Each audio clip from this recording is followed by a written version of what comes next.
Olá, meus alunos do sétimo ano e da educação de jovens e adultos. Estamos aqui para mais uma aula de ciências e a aula de hoje é a aula 15, gente. Hoje nós vamos falar sobre o tema gases da atmosfera e placas da litosfera, tá bom? Começo sempre fazendo uma pergunta. Vocês sabem qual é a composição do ar? Como é que o ar ele é formado? E o que tem dentro da Terra que vai promover a ocorrência de vulcões, tsunamis e terremotos? Bom, a aula de hoje nós vamos falar o que tem no ar e o que é que tem dentro da Terra, tá bom? Estão preparados? Muito bem.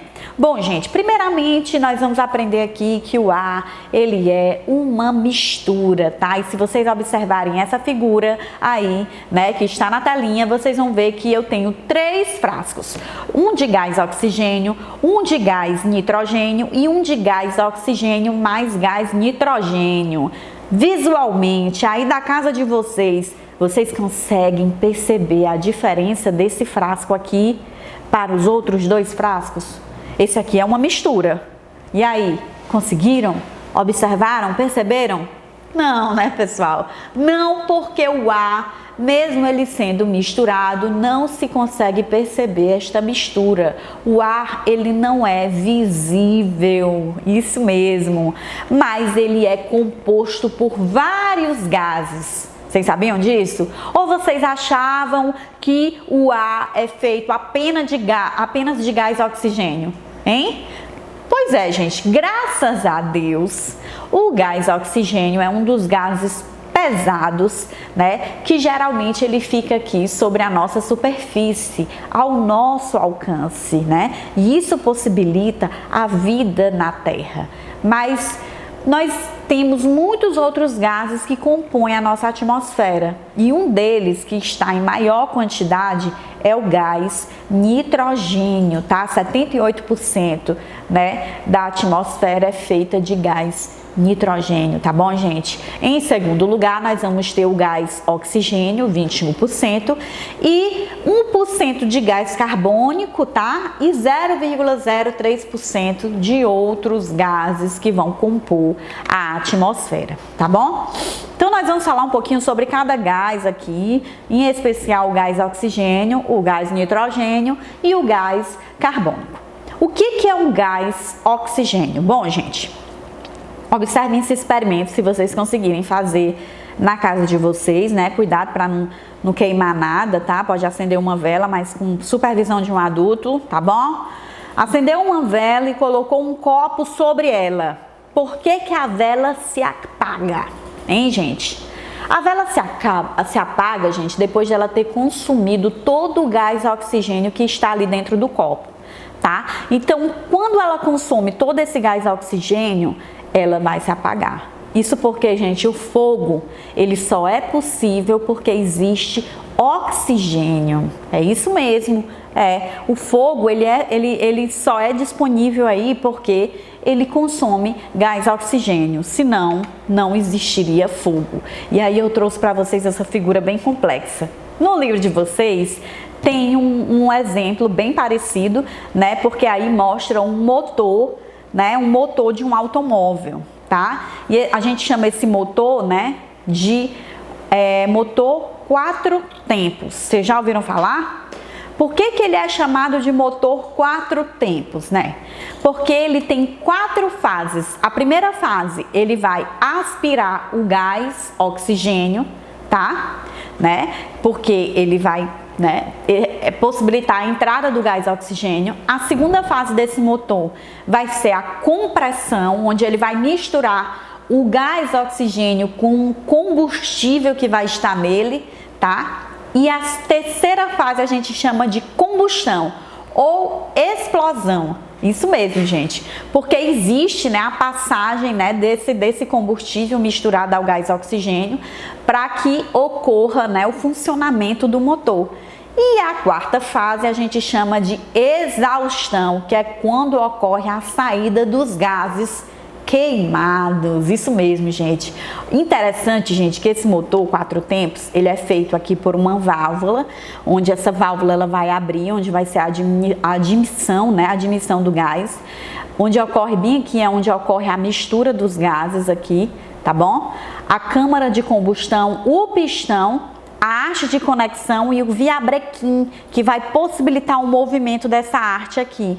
Tá, gente? Isso aqui é um motor, né? Um motor de combustível que só funciona porque nós temos gases na atmosfera que possibilitam o funcionamento, em especial o gás oxigênio, que possibilita, né, a combustão, ok, gente? O gás oxigênio, gente, ele é muito importante para os seres vivos em geral. A gente respira o gás oxigênio, né? É por causa dele que as nossas células funcionam, né? Inclusive as nossas células, elas captam o gás oxigênio, não é?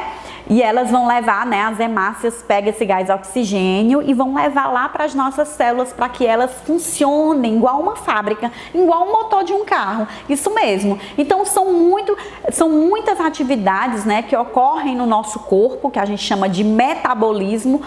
Isso mesmo, tudo isso por causa que existe gás oxigênio, tá bom? E da onde que vem o gás oxigênio, professora? Bom, gente, o gás oxigênio, ele é proveniente, né, a partir do processo de fotossíntese das plantas, tá bom, gente? Então, as plantas, elas liberam gás oxigênio para o ser humano. Isso mesmo. Olha aí, gente. Enquanto as plantas liberam gás oxigênio para o ser humano e o ser humano capta esse gás oxigênio, não é? Para poder liberar o gás carbônico, e o gás carbônico é consumido pelas plantas como matéria-prima para a produção de gás oxigênio. Então, é perfeita, né? A natureza, ela é perfeita e ela é como se fosse um quebra-cabeça, né? Onde uma coisa faz parte da outra. Mas vocês vão aprender também nessa aula que os gases, principalmente o gás oxigênio, ele não é inesgotável. Tá bom, gente? De acordo com as atividades humanas que vão acontecendo aqui no nosso planeta Terra, a gente pode estar limitando, né, a disponibilidade de gás oxigênio aqui na nossa atmosfera. Então é por isso que a gente tem que trabalhar de uma forma onde a gente evite a emissão de gases poluentes que limitam a disponibilidade do gás oxigênio na nossa atmosfera. É isso mesmo, gente, evitando a poluição. Então nós temos outros gases, um deles é o gás nitrogênio. O nitrogênio, ele faz parte, né? Ele é o gás que está em maior quantidade na atmosfera. Isso mesmo. E ele é muito importante, tá, gente? Ele é tanto importante para a indústria, né? Vocês acreditam que se utiliza até gás nitrogênio para fazer travesseiro? Isso mesmo. Se vocês forem pesquisar, vocês vão ver que o gás nitrogênio ele é utilizado muito na indústria também. Mas ele é muito importante no ciclo biológico dos seres vivos. Isso mesmo. No solo, gente, ele é importante para a nutrição do solo.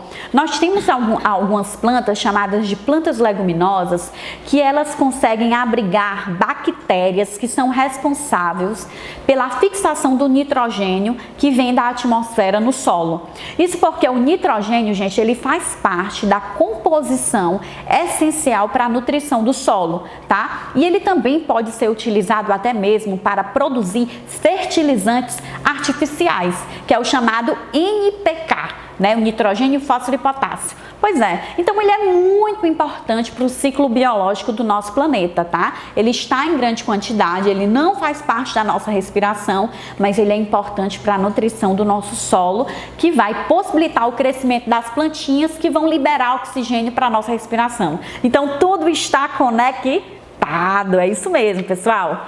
Um outro gás que ele é visto como vilão, né? Mas não necessariamente ele faz mal à nossa saúde, é o chamado gás carbônico, gente. O gás carbônico, ele é uma matéria-prima para a fotossíntese das plantas, então ele não é tão ruim.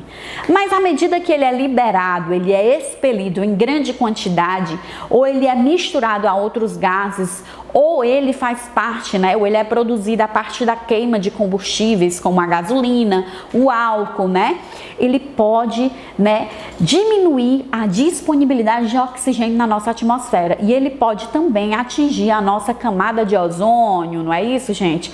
E promover, né, a liberação de raios solares em maior quantidade na nossa atmosfera, promovendo um efeito estufa acelerado. É isso mesmo. Então, o gás carbônico, ele de legal, ele não tem, ele é importante, ele faz parte do processo biológico do nosso planeta, mas ele não pode ser liberado em grande quantidade, né? O que está acontecendo agora na atualidade é isso. Ele está sendo liberado em grande quantidade, né? Desde da primeira revolução industrial que começou, né, essa liberação de gás carbônico em larga escala. Então, para que ele é importante?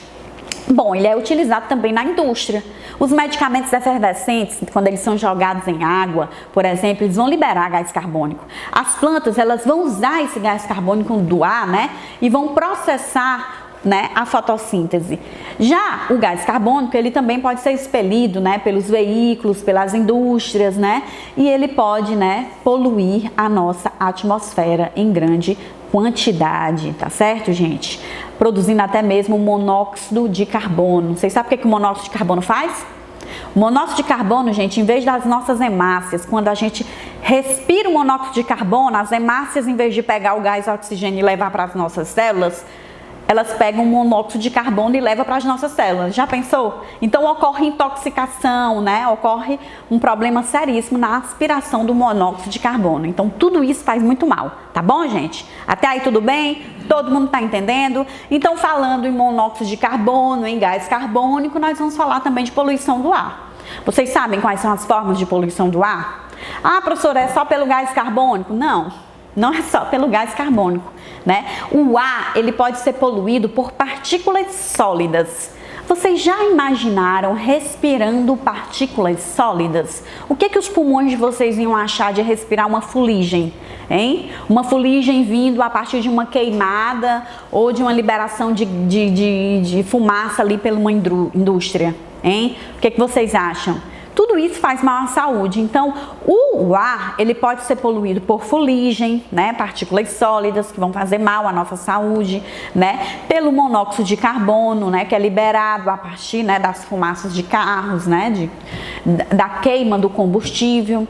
E o nosso ar também pode ser poluído pelo ozônio. É isso mesmo. O ozônio, né, que é um gás que está em grande quantidade ali na nossa camada de ozônio, a 30 quilômetros de altitude, mas se ele está aqui próximo da nossa atmosfera, ele vai nos fazer mal. Isso mesmo, ele pode nos fazer muito mal, né? Mas se ele está na camada de ozônio, que é o local onde ele deve estar, ele vai controlar o efeito estufa, né? Ele vai impedir, né, que os raios solares eles cheguem, né, em grande quantidade aqui na atmosfera, promovendo o esquentamento do planeta. Então, o ozônio no lugar errado, ele não é legal e ele também pode poluir o ar, tá certo? Da onde é que ele vem? Ele vem das atividades humanas diversas, né? De diversas atividades humanas, né? Da indústria, enfim. Tudo isso pode ocorrer a liberação do ozônio também. Então, não ocorre só liberação de gás carbônico, ocorre liberação de outros gases. Por exemplo, o enxofre também. O enxofre, ele é um grande poluidor do ar, não é? E vocês já ouviram falar do CFC? Pois é, o CFC, gente, também é um tipo de poluente, né? Os clorofluorocarbonetos, né? Ele é um tipo de poluente que ele atinge a camada de ozônio, né? E ele promove ali a poluição do ar, porque a camada de ozônio, uma vez atingida, né? O ozônio, quando ele é atingido por esses CFCs, ele pode ser destruído, ele pode ser desfeito. Então, a camada de ozônio fica com vários buracos, promovendo a entrada desses raios solares prejudiciais à nossa saúde e o aceleramento do efeito estufa, né? A aceleração do efeito estufa, Tá bom, gente? Ok? Então, da onde é que vem esses CFCs, professora? Bom, gente, os CFCs, eles vêm a partir da liberação dos gases de até mesmo de desodorantes. Antigamente, os desodorantes, os aerosóis, né, da indústria de cosméticos, eles tinham eles tinham uma quantidade grande de CFCs, né? Então, houve aí uma reunião nas sociedades internacionais, né, para poder fazer um acordo para impedir a produção de materiais que contenham, né, esse aditivo, né, esse CFC, justamente para evitar, né, a liberação desses gases lá que vão ali para a camada de ozônio, né, e promovem esses buracos que aceleram o efeito estufa. Tá bom, gente? Então, isso é poluição, tá? E falei agora da atmosfera e dos gases que compõem ela, né? Agora eu vou falar do que tem dentro da Terra, das placas litosféricas, tá bom, gente? Então, o que são as placas litosféricas? Gente, as placas litosféricas, elas estão ali na nossa crosta terrestre, tá bom, gente? Certo? A crosta, gente, ela tem uma espessura de 5 a 10 quilômetros nos oceanos e de 30 a 70 quilômetros nos continentes, tá? Então, ela é feita de manto, núcleo externo e núcleo interno, tá? A litosfera, ela está ali na crosta, ela é constituída por essa crosta, né, que é a parte superior do manto, e a espessura dela tem cerca de 100 quilômetros. Então, ela contém os continentes, né, e as placas litosféricas aqui, 100 quilômetros de placa litosférica. Para que serve isso, gente? Bom, geralmente, como é que o ser humano conseguiu entender o que acontece ali dentro da atmosfera, o que acontece ali dentro do planeta Terra, né? No planeta Terra, para detectar essas placas, a gente detecta por meio de ondas sísmicas, isso mesmo, gente, por meio da passagem do som. Então, os cientistas, percebendo que o som, ele muda de velocidade à medida que ele vai sendo transmitido por diferentes materiais, então ele conseguiu perceber o que tinha ali dentro, né, do planeta Terra, inclusive, né, a placa litosférica, tá bom, gente? Antigamente, o planeta Terra, né, tem-se essa teoria, né, essa teoria da Pangeia, onde o planeta Terra, ele é feito por uma massa continental única, né? Ou seja, os continentes eram todos unidos uns aos outros. Essa teoria, ela foi formulada, né, por Alfred Wegener, né, em 1908. Esse cara, gente, ele pensava muito à frente do seu tempo, né, o Wegener. O que é interessante, gente, é que ele foi quase contemporâneo do Júlio Verne. Não sei se vocês já ouviram falar do Júlio Verne, mas se vocês ainda não ouviram falar, pesquisem sobre ele.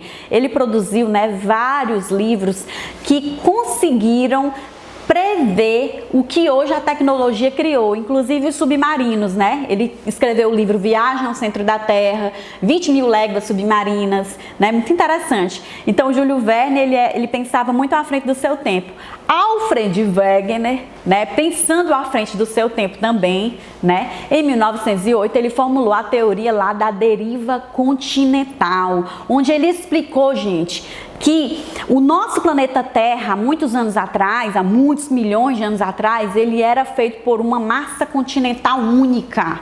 E por que ele propôs isso? Ele propôs isso porque começaram a pensar o porquê que lá na Antártida, né? Lá na Antártida existiam, né, fósseis de animais que viveram também ali na América do Sul, na África, na Ásia. Então eles ficaram pensando, meu Deus, de onde vieram todos esses animais? Né? O que eles fazem aqui na Antártida, porque a Antártida ela é um grande reservatório de carvão mineral, e o carvão mineral é proveniente de restos de seres vivos, e esses seres vivos eram seres vivos que viveram no Triássico, no Permiano, né? E que também viveram em outros continentes. Como é que isso era possível se a Antártida estava, né, a 4.000 quilômetros lá da África, a 900 quilômetros da América do Sul?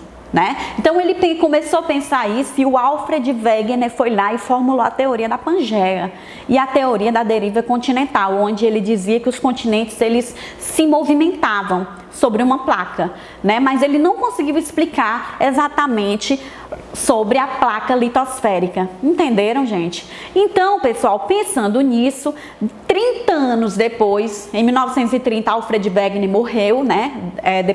Durante uma expedição que ele estava fazendo, e 30 anos depois a sua ideia voltou-se para a comunidade científica, voltou-se para a sua ideia e pensou: nossa, o que ele falou não estava tão errado, né? Achavam que Alfred Wegener estava delirando ali com as suas ideias, mas não. A teoria da deriva continental tinha sentido e os cientistas adicionaram os conhecimentos, né, mais avançados, onde eles formularam o surgimento das placas litosféricas. Isso mesmo, mostrando que os continentes eles ficavam em cima de placas litosféricas que eram feitas por rochas, né? Inclusive Alfred Wegener até explicou que as rochas, né, as formações rochosas, elas eram as mesmas em um continente e outro. E ele mostrou também que os continentes eles eram como se fossem quebra-cabeças. E de fato eram sim, gente. A placa litosférica aqui da África, né, ela se conecta com a placa litosférica sul-americana. Então é muito interessante, né? A placa aqui, até mesmo o continente africano, ele se conecta aqui com o continente aqui da América do Sul, né? E assim, né, consegue-se pensar realmente que um dia esses continentes eram todos unidos e ficam ali em cima de placas litosféricas, pessoal. É isso mesmo, tá ok, gente? Então, pessoal, as placas litosféricas, elas vão formar a superfície terrestre, tá, gente? E elas estão em constante movimento, gente. Elas vão se encontrando e se afastando, né? Todos os anos, a placa sul-americana aqui, ó, a placa do Mesoatlântico, que é uma placa que divide a placa sul-americana da placa africana, ela ocorre o seu afastamento, né? E os geólogos, eles observam que a cada ano elas vão se afastando cerca de 2 centímetros. Então, as ilhas que estão mais próximas aqui do continente africano ou do continente da placa sul-americana aqui, do continente da América do Sul, elas são ilhas mais velhas, né? Elas são ilhas que têm uma quantidade de anos bem maiores do que as ilhas mais próximas, né, da placa do Mesoatlântico, tá? Isso aqui a gente chama, né, aqui é um encontro de 2 placas. Quando elas vão se afastando ou elas vão se unindo, elas podem provocar terremotos, né? E geralmente os vulcões, eles estão, né, concentrados no encontro entre 2 placas. E aqui nessa figura vocês podem observar, esses pontinhos vermelhos aqui, é as regiões onde ocorrem grandes terremotos e, por coincidência, não é coincidência nenhuma, né, ocorrem também atividades vulcânicas, tá bom, gente? Atividades vulcânicas, tá? Então, as placas, quando elas se encontram, ocorre também a formação de cordilheira. Por exemplo, aqui eu vim mostrar para vocês a formação da cordilheira do Himalaia. É simplesmente a união de uma placa, da placa indiana aqui, ó, a união de uma placa com outra, tá? Quando uma placa ela se une com outra, tá, gente? Ela pode subir uma das placas, né? Ocorrem falhas na crosta e as cordilheiras, né, as grandes montanhas, elas vão, né, se formando, tá certo, gente? Agora, quando ocorre falhas entre as placas, né, quando ocorre falhas nos encontros entre as placas, pode ocorrer a liberação do magma, isso mesmo, gente, da lava vulcânica, e ocorre atividades vulcânicas, tá certo, gente? Então, com isso, nós podemos explicar, né, a ocorrência dos vulcões, dos terremotos e das tsunamis, tá? Os vulcões é quando ocorre falhas, né, entre o encontro dessas placas para a liberação, né, dessas lavas vulcânicas aqui, e os terremotos é quando ocorrem os abalos sísmicos, né? Uma placa se encontra com outra e ocorre ali, né, aquele abalo, né, sísmico que vai dar origem ao terremoto. Agora, quando essas atividades vulcânicas e atividades, né, dos terremotos ocorrem dentro dos oceanos, né, pode ocorrer o deslocamento de uma quantidade de água bem grande, dando origem também às tsunamis. É isso aí, pessoal, ó. Bem aqui pode explicar, né, o foco do epicentro aqui, né, do epicentro de um terremoto, por exemplo, né, é uma falha, uma ruptura da rocha, né, ao longo das duas partes, quando ocorre o deslizamento entre uma placa e outra, e ocorre a propagação das ondas sísmicas, que ocorre o movimento lá da crosta terrestre, tá bom, gente? E aqui seria a tsunami, né? Como é que ocorre a tsunami? Através, né, da ocorrência de um terremoto ali dentro do oceano, né? A falha ali no fundo do mar, ocorre o terremoto, onde ocorre violenta movimentação da água. E aí as ondas ficam mais altas, mais velozes, né? E quando a profundidade do mar diminui, né, na praia podem chegar a vários metros de altura, tá bom, gente? Então, tsunamis, terremotos e vulcões estão todos interligados, né, a partir da atividade das placas litosféricas, pessoal. E aí, conseguiram entender direitinho o assunto? Bom, gente, eu espero que vocês tenham aprendido muito aqui com a gente no projeto aqui Minha Escola na TV, tá, pessoal? E aí, pessoal, conseguiram aprender um pouquinho sobre a atmosfera e sobre o que tem dentro da Terra? Aprenderam sobre as placas litosféricas? Aprenderam sobre a composição do ar? Muito bem. Então, este é o último capítulo do nosso livro didático, mas na próxima aula nós temos uma surpresa especial para vocês. Não percam!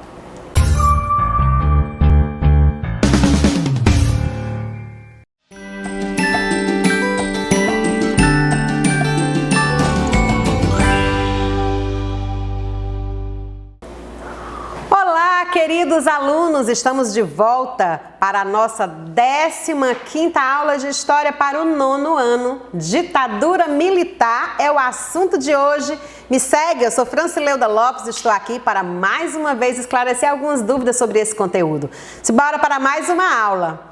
É isso, eu gostaria de chamar a atenção de vocês para essa charge. Charge é esse desenho aí, ilustrativo, que vai chamar a atenção para algum detalhe. Isso mesmo. Bem aqui, tem o Brasil pensando a respeito de 1964. O que será que essa data significa para o Brasil? E tem alguém ali fardado, possivelmente um militar, ele está apagando parte desse pensamento. Será que isso vai ser possível? Vamos ver na aula de hoje. É isso aí. Gente, esse período é conhecido como anos 60. Esse período ele marcou alguns fatos importantes aqui na história mundial e na história nacional. A vitória de John Kennedy lá nos Estados Unidos em 1960 ajudou ao chamado processo de coalizão do centro de esquerda da Itália em 1963 e dos trabalhistas do Reino Unido em 1964. No Brasil, João Goulart virou o primeiro presidente trabalhista com a renúncia de Jânio Quadros. Isso mesmo. Então, como estava o planeta na década de 1960? Exatamente, os Beatles estavam aí, né, lançando suas músicas, doces melodias. Exatamente, é o tempo em que os Beatles estavam lá com as suas guitarras distorcidas, conquistando o mundo através das suas músicas. O Papa João XXIII estava abrindo o Concílio do Vaticano II, que iria revolucionar a Igreja Católica. E a década da Revolução Cubana e da Guerra do Vietnã. Exatamente, estavam acontecendo uma efervescência de fatos importantes que iriam marcar toda a história. Estava também se iniciando as primeiras ideias da informática com fins comerciais, explodindo no mundo inteiro, né? Esse embrião da internet que interligou o mundo, globalizou o mundo. Exatamente. Os soviéticos enviaram o primeiro homem para o espaço em 1961. Exatamente. E Armstrong, o americano, foi o primeiro homem a pisar na Lua em 1969. Também em 1969, uma sonda dos Estados Unidos alcançou Marte e meses depois a União das Repúblicas Socialistas Soviéticas desciam com seu robô em Vênus. Viram como é que estava a efervescência das emoções na década de 60? Isso mesmo. E aqui no Brasil? Aqui no Brasil acontecia o surgimento da Folha de São Paulo, esse jornal que ainda subsiste, a onda dos skates, que estava virando uma febre aqui no Brasil, o início da Jovem Guarda, né, e todos os seus embalos próprios dessa musicalidade, e a TV Globo estava sendo inaugurada em 1961. O personagem da história em quadrinho Cascão tomou banho de verdade contra a vontade do seu criador, Maurício de Souza, nesse momento histórico aqui no Brasil, o surgimento do Cascão. Em 1962, o Brasil é campeão mundial pela segunda vez, bicampeão, em 1962. Brasília tornou-se de fato a nova capital do país e Jânio Quadros sucede Juscelino Kubitschek e renuncia cerca de 7 meses depois, dando lugar ao seu vice-presidente João Goulart. Era assim que estava o Brasil. E aí, por conta dessas revoluções, começaram a surgir também os primeiros movimentos grevistas, né, que são as chamadas lutas operárias aqui no Brasil. Foi aprovado o Estatuto do Trabalhador Rural em 1962 e nesse momento aqui já se falava em reforma agrária. Reforma agrária, é bom lembrar que é a divisão igualitária das terras, né, porque os latifundiários, que são os grandes proprietários de grandes extensões de terra, não aceitavam que os pobres pudessem ter uma parte dessas terras. E aí se pensava já na reforma agrária.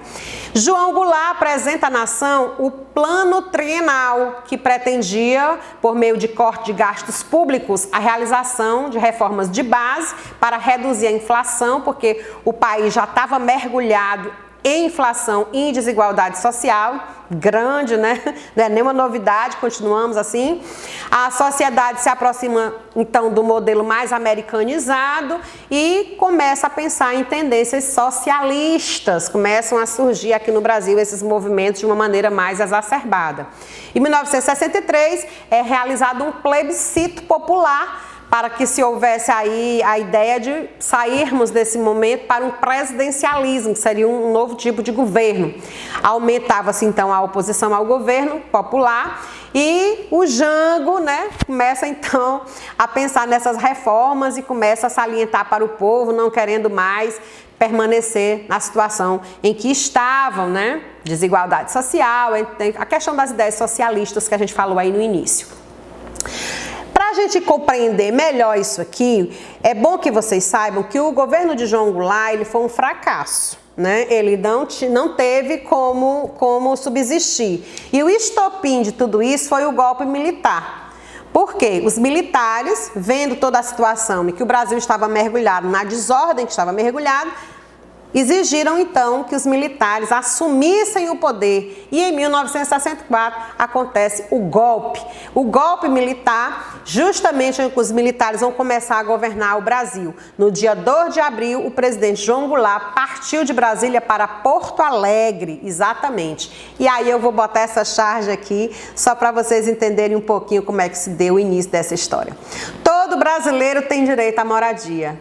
Aí a mulher responde, né? Agora lê aquele pedacinho bonito que fala de comida, saúde, etc, etc.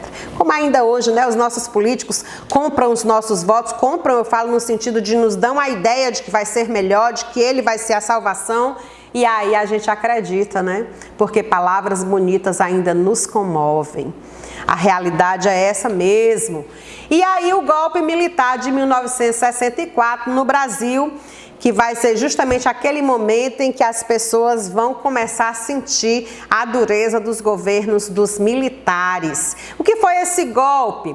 Bom, é bom que vocês saibam que o mundo estava passando pelo processo da Guerra Fria, que nós já falamos aqui nas aulas anteriores. Havia os blocos capitalista e comunista lutando entre si, e por isso, aqui no Brasil, essa entrada dos militares vai ser justamente o momento de pensar: De que lado nós estamos? Então é bom que vocês saibam que os militares, eles não ficaram de lado nenhum, mas eles acabaram aderindo por pensamentos de ambas vertentes governamentais. Existiam os que governaram mais para o capitalismo e outros pensavam em ideias socialistas, comunistas, mas a grande maioria eram capitalistas. Bom, o que foi então esse processo da ditadura? Essa charge também vai traduzir aí, né, muito claramente para nós o que foi esse processo. A democracia, ali sendo segurada por aquele indivíduo, e a ditadura fortemente armada, silenciando essa voz democrática que o Brasil tinha pensado.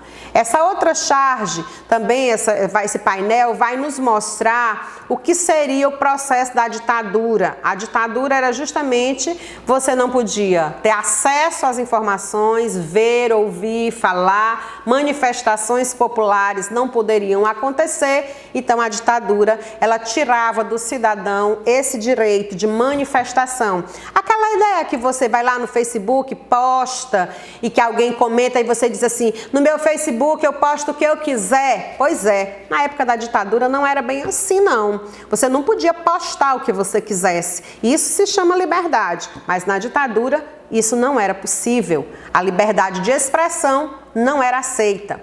Então os governos militares, na verdade, eles assumiram o poder em 64, a prioridade deles era o aceleramento econômico, né? E nesse caso acelerou de fato, né? Foi o chamado período áureo, em que as pessoas tinham a falsa sensação de que o Brasil estava crescendo, estava em boas mãos, estava tudo maravilhoso. E aí essa nova charge aí vai trazer para vocês um pouquinho dessa história. Eu destruí a tua biblioteca, bati na tua mulher, torturei, acabei com o teu emprego, mas eu quero fazer as pazes. Olha só o que sobrou do indivíduo depois da ditadura, e aí o cara ainda chega pedindo para fazer as pazes, né? Então seria mais ou menos essa ideia. Então, gente, ditadura é um regime autoritário em que os poderes legislativo, executivo e judiciário estão nas mãos de uma única pessoa ou de um grupo de pessoas. Esse poder ele é exercido de maneira absoluta e significa oposição à democracia. Então não tem pensamento democrático. E aí ali Ulisses Guimarães, que foi um dos idealizadores da Constituição, ali carregando a Constituição e tentando expulsar os militares, também é uma charge para fazer a gente pensar sobre o que foi esse momento. Gente, para a gente compreender o que foi a ditadura militar, é preciso compreender que o país estava mergulhado em uma série de complicações, de problemas econômicos, de desordem social. Os militares assumem, criam o chamado milagre econômico, que é quando o Brasil começa a se desenvolver economicamente em função dessas restrições que os militares impuseram sobre a sociedade. Começaram então a expandir, né? Concentraram as rendas e começaram a expandir o crédito para o mercado consumidor. A abertura também externa da economia foi um ponto alto desse momento e os números eram extraordinários, né? O crescimento era extraordinário em função de tudo isso, só que o povo era massacrado em função desse crescimento social. Esse modelo econômico e político dos militares, ele tinha alguns pontos que nós vamos salientar aqui. E essa charge vai definir, em linhas gerais, o que a gente pensa sobre isso. Qual era a lei? Quem estiver no Brasil tem que amar o Brasil e fazer tudo pelo Brasil. Porque quem não quiser amar o Brasil do jeito que ele é hoje, vai ter que deixá-lo. Então a frase marcante desse período foi: ame-o ou deixe-o. Era essa a sensação que as pessoas tinham. Quem não se enquadrava dentro desse processo era exilado, era mandado para fora do país. Então, a primeira coisa que a gente precisa observar é isso, que nessa época os militares centralizavam o poder dentro de um poder absolutista, muito embora existindo partidos, prefeitos, governadores, mas eles eram submetidos àquele que estava centralizando o poder, que era o presidente militar, né? Precisa salientar que eram militares que estavam à frente do poder. Então, esse modelo, ele proibia greves, manifestações populares, os jornais não poderiam mais funcionar a seu bel prazer, tudo que ia ser publicado precisava ser passado por uma equipe do governo para, depois de aprovado, ser então impresso, né? Na época não era o jornal impresso, não eram esses jornais como no mundo que nós temos hoje, né? Mais assim abertos, eram impressos. Os jornais, eles se ocupavam muito mais de propagandas para o governo do que de qualquer assunto contrário ao que o governo estivesse lançando. Nessa época se surgiu a Lei de Segurança Nacional, que justamente era isso, era proteger a nação, blindar a nação de qualquer ataque, seja ele por meio de música, seja ele por meio de arte, seja ele por meio da imprensa. Então, os órgãos eram todos obrigados a prestar conta dos seus serviços para o governo. Nessa época, muitas prisões arbitrárias foram feitas. Essas prisões eram pelos líderes políticos, os sindicalistas, muitas demissões em órgãos públicos também se deram nessa época, porque as pessoas não poderiam contestar o governo. E entre 1969 a 1970 foi criado o DOI, ou COD, Departamento de Operações e Informações, Centro de Operações de Defesa Interna, que realizavam as prisões e as torturas. Exatamente. Esse período aqui, as pessoas que eram contrárias ao governo, elas eram presas e eram torturadas. Muitas delas desapareciam misteriosamente e nunca mais eram encontradas. E as famílias que lutem, né, para encontrar essas pessoas desaparecidas, porque o governo não dava conta de saber onde essas pessoas foram parar. Mas aí depois a história nos conta que elas foram parar em valas, mortas por esse tipo de repressão. O governo do Marechal Castelo Branco, que foi o primeiro presidente da República Militar no Brasil, ele assinou o ato institucional número 2, o AI-2, que tinha como pressuposto básico justamente estabelecer eleições indiretas. O povo não podia mais votar, então as eleições eram indiretas. O presidente da República, ele era indicado dentro da corporação militar, né? E ele tinha que ser exclusivamente dentro dessa ideia, né, dos militares. Ele promulgou também o AI-4, que obrigava o Congresso a discutir e aprovar uma nova Constituição com características mais autoritárias para o Brasil, e adotou a política econômica anti-inflacionária, que causou muito desemprego, arroxo salarial, que significa então a diminuição de salários. Aí foi a imagem do nosso queridíssimo Marechal Castelo Branco, que não nos deixou nenhuma saudade. O Marechal Costa e Silva, de 1967 a 1969, avançou o processo de institucionalização da ditadura. Ele acolchou ainda mais, né? Buscou combater os focos de oposição, tudo que era governador, político influente, foram retirados do poder. Estudantes, líderes políticos, líderes estudantis, líderes de sindicato, todo mundo foi retirado dos seus cargos. Fechou o Congresso Nacional, editou o ato institucional número 5, esse é o famoso AI-5, considerado o pior ato institucional do Brasil. Concedia o poder ao presidente da República de ser absolutista, né, mandar nos 3 poderes.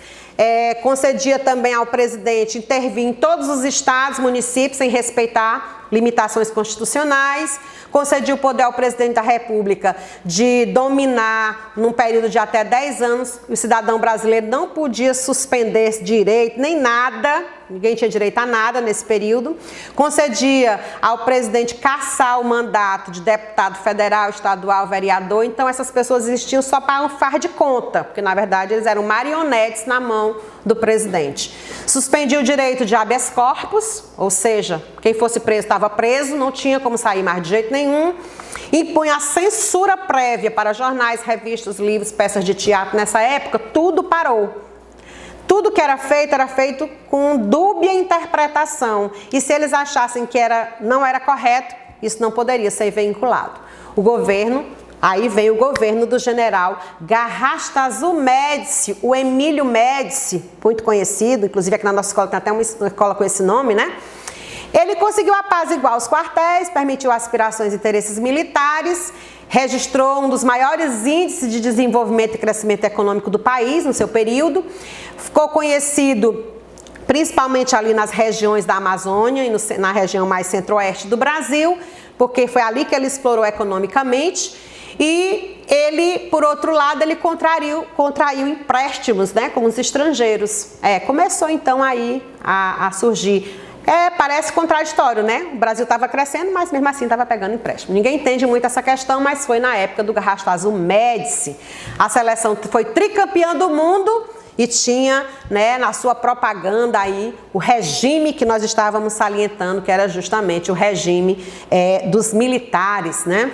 Nessa época, a censura estava muito forte, apoiada pelo DOI, pelo CODE, como a gente já falou, que era o grupo responsável para censurar o Brasil. Todos os brasileiros tinham que rezar na mesma cartilha e quem não rezasse era preso e torturado. Exatamente, era assim que funcionava. Então, a classe artística aí não tinha muito a ver nessa época, não. Então, a censura, ela durou por muitos anos. Eu trouxe aqui um pequeno recorte que foi mandado para um dono de jornal, dizendo que a partir daquele momento, todos os assuntos vinculados teriam que passar pela censura.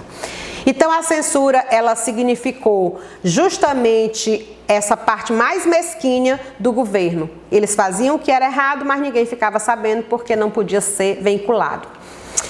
E aí vamos fechar com o Ernest Geisel. Isso, seu governo previa a adoção de um conjunto de medidas políticas liberalizantes. Exatamente. A tentativa de um contragolpe do governo, criou-se os partidos e nessa época ele começou a pensar um pouco mais, porque nessa época o Vladimir Herzog, ele morreu em 1975, ele foi assassinado. E aí a família dele levou adiante e foi o único que conseguiu mostrar que a ditadura matava pessoas, conseguiu provar que a morte do Vladimir, ele não se suicidou, ele foi assassinado. E aqui é a foto do Vladimir, que foi assassinado dentro de umas celas do DOI, do COID, isso. E por fim, eu queria fechar com vocês aqui uma cantora chamada Elis Regina, porque ela gravou nessa época e por isso ela foi exilada, uma música muito famosa, O Bebo e o Equilibrista, de Aldir Blanc e João Bosco, e essa música ela tem muito a nos ensinar. E a primeira coisa que eu gostaria de salientar para vocês, de O Bebo e o Equilibrista, é: caí à tarde feito um viaduto e um bêbado trajando luto me lembrou Carlitos. A lua, tal qual a dona do bordel, pedia a cada estrela fria um brilho de aluguel. Sabe o que isso significa? A morte de milhares de pessoas que se dava justamente aí nesse viaduto que ela está falando. E quem trajava luto eram as famílias, exatamente, que pediam as estrelas frias, que eram justamente os coronéis que recebiam as suas estrelas, né? Os seus que estavam ali ostentando o seu poder. Brilhos de aluguel, que não eram possíveis para aquela época. E nuvens, lá no mata-borrão do céu, chupavam manchas torturadas. Que sufoco louco! As pessoas morrendo, sendo torturadas pela ditadura militar. Então, esse bêbado com chapéu coco fazia reverências mil para as noites do Brasil. Meu Brasil, que sonha com a volta do irmão em fio, com tanta gente que partiu num rabo de foguete. E o irmão em fio aí era um dos que foram também exilados. Chora nossa pátria mãe gentil, choram Marias e Clarices no solo do Brasil. Mas sei que uma dor assim, pungente, não há de ser inutilmente a esperança. Dança na corda bamba de sombrinha e cada passo dessa linha pode se machucar. Asas, a esperança equilibrista sabe que o som de todo artista tem que continuar. Então ela tentou driblar aí a censura, mas não conseguiu e ela foi exilada como tantos outros artistas. E para fechar a ditadura militar, nós estamos aqui com o João Figueiredo, que foi o último presidente militar do Brasil, graças a Deus. E ele foi vencido pelas Diretas Já, que foi um movimento popular que invadiu praças e ruas do Brasil e conseguiu o voto direto, que acabou elegendo, com o fim do regime militar, o Tancredo Neves, que foi o primeiro presidente democrático depois da ditadura, mas que não chegou a assumir porque ele morreu antes de assumir o governo. É isso aí. Se vocês quiserem ter alguma lembrança do que foi esse período da ditadura, aqui na charge diz: você prefere unhas, dentes ou dedos? Fica aqui o meu repúdio a essa parte escura e negra da história do Brasil. E eu espero ter contribuído de alguma maneira para o seu crescimento intelectual. Essa foi a minha contribuição. Sou professora Francileuda, da disciplina de História. Espero que a minha Escola na TV tenha ajudado você de alguma maneira a conseguir mais conhecimentos. Até uma próxima oportunidade, nós vamos ficando por aqui.